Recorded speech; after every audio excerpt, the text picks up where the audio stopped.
Genèse, chapitre 8. Dieu se souvint de Noé, de tous les animaux et de tout le bétail qui était avec lui dans l'arche. Et Dieu fit passer un vent sur la terre, et les eaux s'apaisèrent. Les sources de l'abîme et les écluses des cieux furent fermées, et la pluie ne tomba plus du ciel.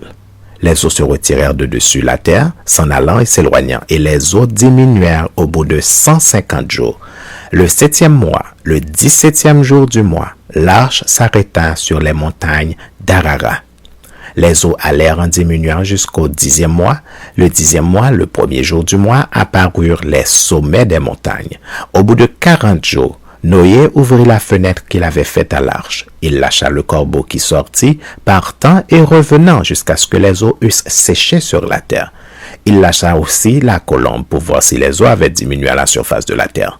Mais la colombe ne trouva aucun lieu pour poser la plante de son pied et elle revint à lui dans l'arche, car il y avait des eaux à la surface de toute la terre. Il avança la main, la prit et la fit rentrer auprès de lui dans l'arche. Il attendit encore 7 autres jours.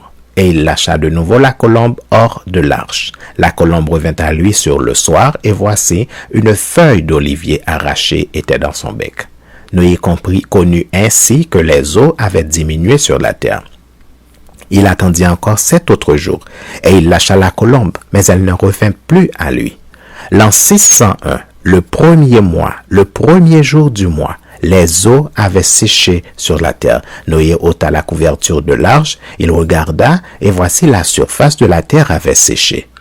Le 2e mois, le 27e jour du mois, la terre fut sèche. Alors Dieu parla à Noé en disant, « Sors de l'arche, toi et ta femme, tes fils et les femmes de tes fils avec toi.